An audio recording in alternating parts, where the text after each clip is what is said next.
Good morning, Tallinn. It's great to be here. I've been here last time about 10 years ago. I always see Tallinn and Estonia as the true home of Skype, where I used to work. So it's wonderful sort of to be back.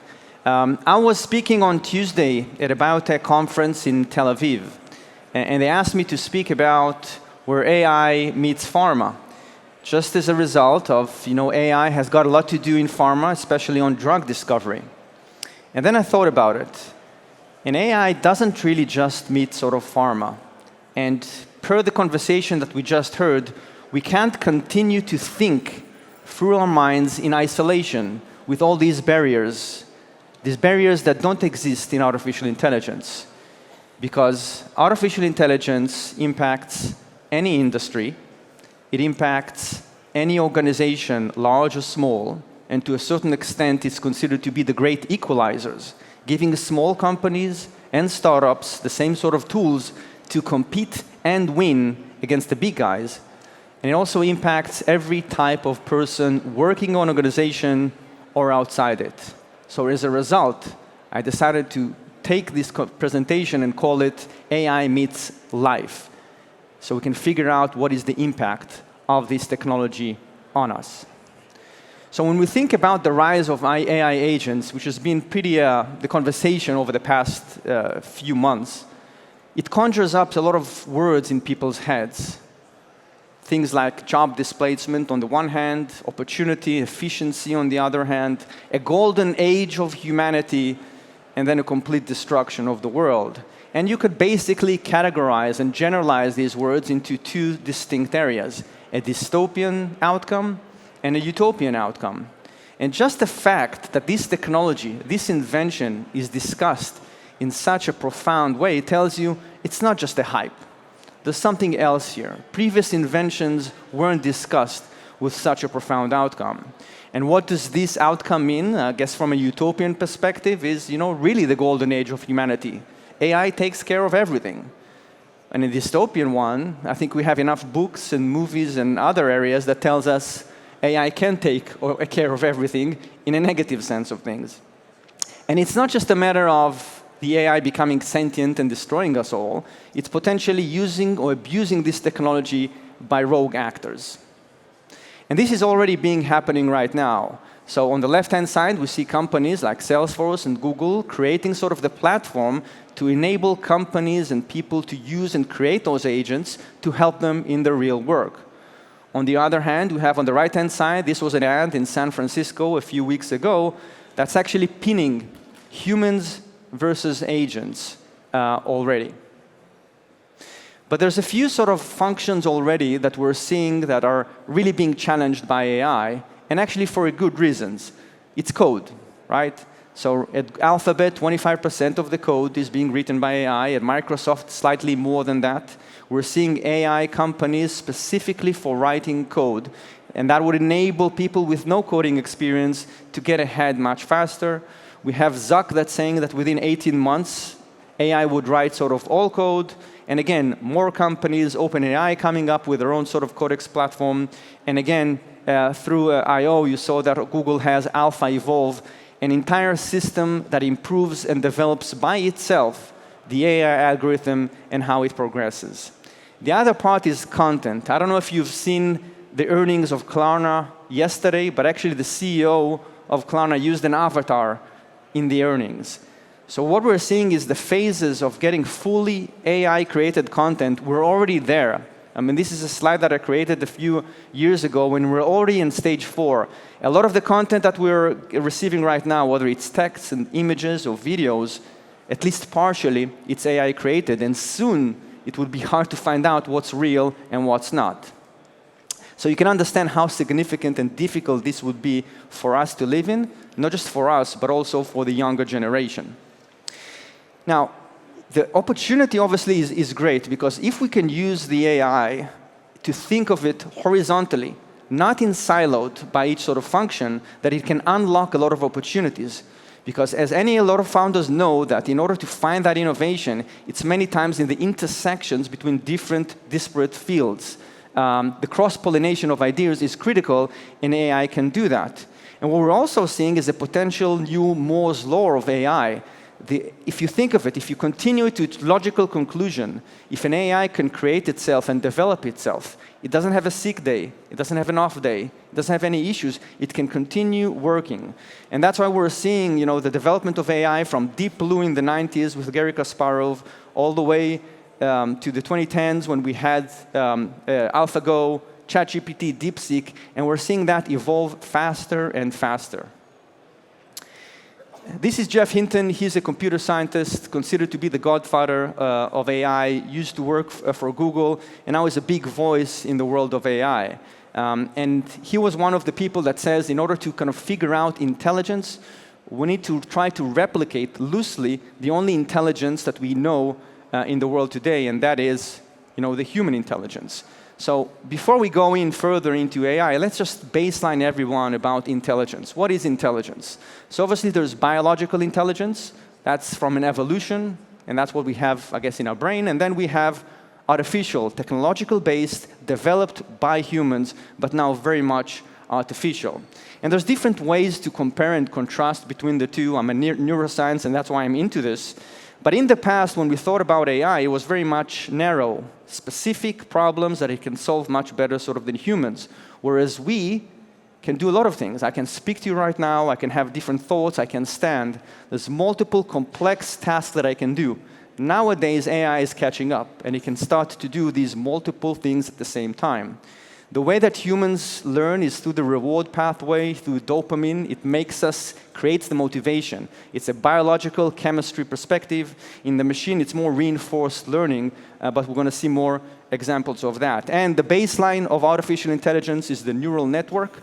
Same thing what we have in our brain. We have about 86 billion neurons, but it's the connections between the neurons to themselves, hundreds of trillions of connections that actually create the memories and allow us to be the intelligent species in the world.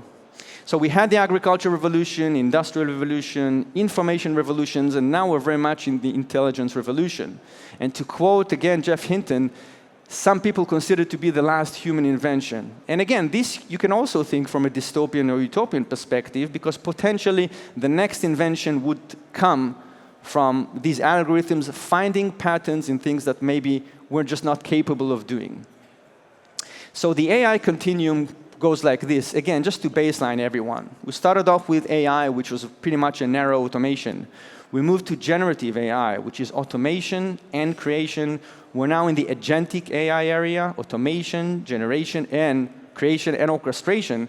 And the holy grail of it is general artificial intelligence. And I think Demis Hassabis from Google DeepMind talked about it. That is basically human-level intelligence. But not just any humans, not just like us. Think about the smartest mathematician, the smartest physician, the smartest philosopher, all of them in one sort of human. We can't really sort of compete with that, but that's what means with AGI. But that's not necessarily where it stops. There's some people that considered superintelligence. What does that mean? It means intelligence so far above our own human artificial general intelligence that we can't even understand it. So potentially, the biggest problems that we have in the world today, or the unknowns, like what lies at the end of the universe, or how, the meaning of life, they may be solved, but not in a way that we could ever understand.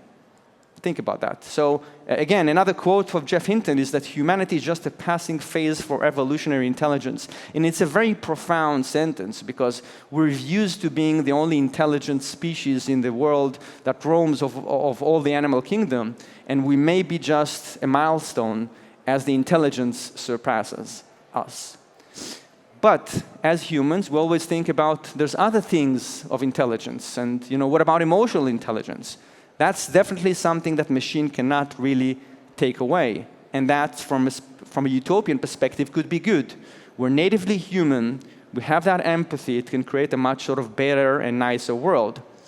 On the other hand, there's artificial emotional intelligence. And that's not just a hype. That's a real thing. Here are a few examples. From Zuck's perspective, he thinks that our best new friends are going to be AI. And on the right-hand side, this is real, this is not a joke, someone who's actually married her AI friend. So AI, this algorithm can really figure out how to work on us emotionally. There was recently a research that people went to therapists, chat therapists. So some of them chatted to an AI, and some of them chatted to a human. And at the end, they asked them, who would you prefer? And the majority preferred the algorithm. However, when they were asked and they were told that actually they chatted to an algorithm, they all went back and preferred sort of the human. So there is still this human touch and chemistry that we are in need of, and that's something maybe to think of.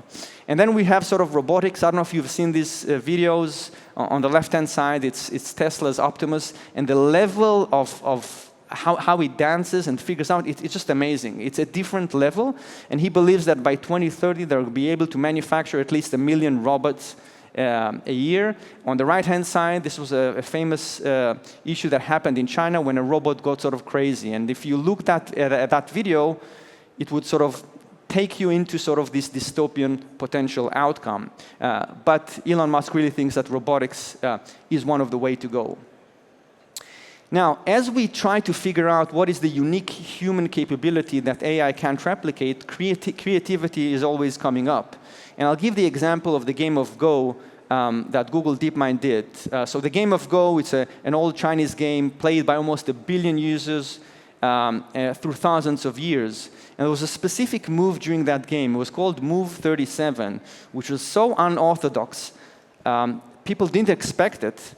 No humans have ever done it before, but actually led to the win. And what this shows is that there's really an example and pattern that AI can do that human can't, and can potentially that is defined as creativity. So the question is, what is our super strength? Is it creativity, charisma? Is it intellect or intuition? Should we have more connectors or connections? So how does that impact? And I'm going to touch a few sort of these items.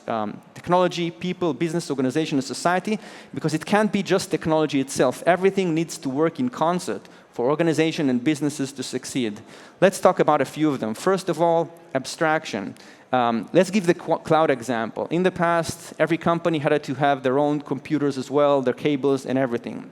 Cloud came in, virtual machines came in, and it took a lot of that heavy lifting away from us, where each company focused on what they do best. Take that into the future. So now we're pretty much on a software platform and infrastructure as a service perspective. But that's an AI stack.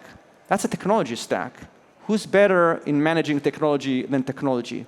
So what we're seeing is AI actually taking more of that stack.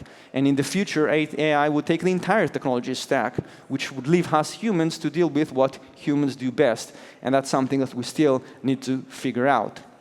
What also is happening as a result of AI is the consolidation on function and roles. All these barriers that we've created between marketing and engineering and operations maybe weren't necessary at the time. But if everybody is working with either a ChatGPT or a Gemini or some AI to help them, then all those roles are similar. And in terms of what the requirements are similar. So we're actually seeing that finding out what to ask is much more important than actually finding the answer, because we have those tools already. But it's also into the scientific consolidation.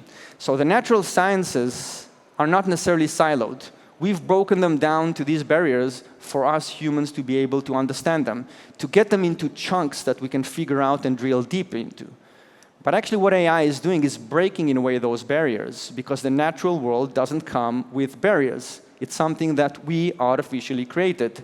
And what this can bring is potentially sort of new sciences, things that we haven't thought about before. Unknown unknowns. Unleash the power of AI on those patterns, and just like Move 37, find us new way to solve age-old problems.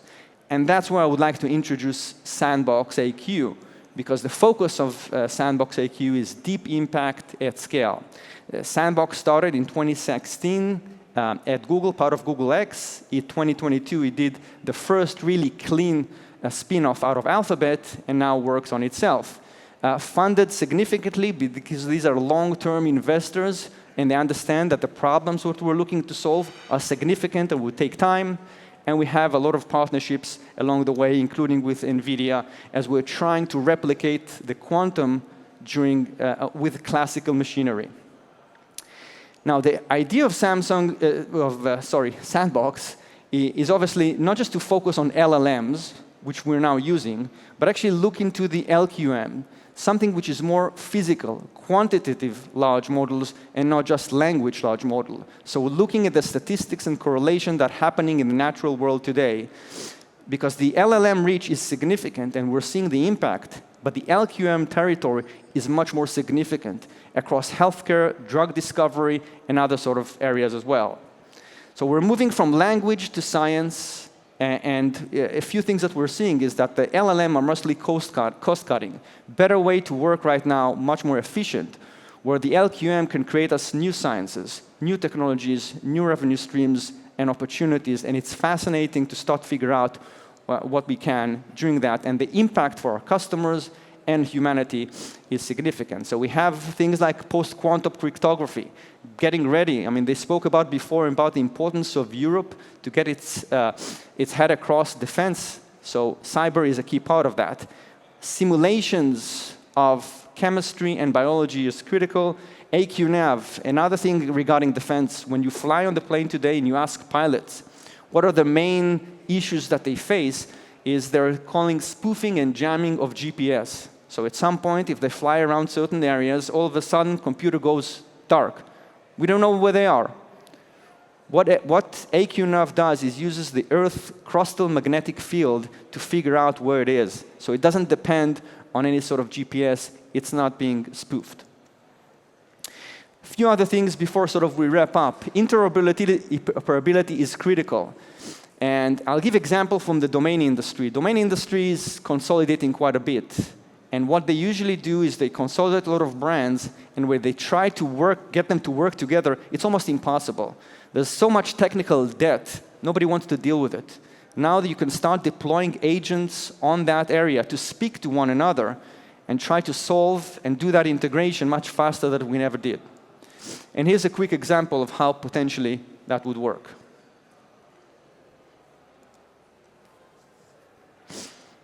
No, sorry. Well, we'll see it later. It doesn't work, but it's a nice video that shows actually that instead of having a lot of teams, consultants trying to work out the integration underneath, you could actually do that pretty easy with agents. From an organization perspective, there's a few things that are changing. First of all, when we talked about hybrid work, what did we talk about? We talked about remote. Right? Location of the employees. I think that would continue, even though there are companies that are looking sort of to go a little bit against it. But it also means the makeup of the company. So we focus so much on location and where we are, but how do we actually work with AI? How does an AI agent become your colleague and not just your helper? So I think hybrid work would mean also a lot the makeup of the company, not just the location of the employee. The other thing that I found very interesting, anybody who's been to sort of a lot of meetings in the workplace sometimes is surprised by the level of decision-making or how ridiculous the decision-making is. And the reason is you put in politics, you put in ego, you put in other sort of agendas, and you get the wrong decision. And it happens every single time across any industry, across any size of the company, again and again. Just think about the amount of waste that goes downstream from decisions going wrong. What if we have a truth teller? An AI truth teller sets up into those meetings, absorbs the information, and can call it out. It doesn't care about the titles, it doesn't care about promotion, it doesn't care about ego. So that could be sort of an interesting way to at least mitigate our known human deficiencies when it comes to the corporate world. And then I talked about it before, the flywheel of innovation. So in the past, large companies, even today, innovation and technology is pretty much the realm of the product and engineering function. Well, not anymore. If the real innovation, if a real sort of superpower is asking the right questions, then that's everybody in the organization. If technology is becoming less of a barrier for people to develop stuff, then everybody can contribute to that. And I think that's what we need to figure out again. The innovation doesn't come just from the technology area as well. So all this is coming and hitting organizations large and small, and everybody's trying to figure out how to make that work and what to change. So I'll end with this. Ultimately, from a society perspective, there's a lot of questions on this technology. As I mentioned, and as you saw, it impacts everything. But are we prepared from it, from an economics perspective, from a job perspective? Everybody says, you know, every previous revolution came up with new jobs, but we need to still figure this out. So I don't know if you're in utopian camp or dystopian camp. I think there's a lot of potential, a lot of opportunities, and I, for one, am really looking forward to it. I'll just end with one quote from Jeff Hinton, which says that there are very few examples of a more intelligent thing being controlled by a less intelligent thing. And I'll leave you with that. Thank you very much for your time.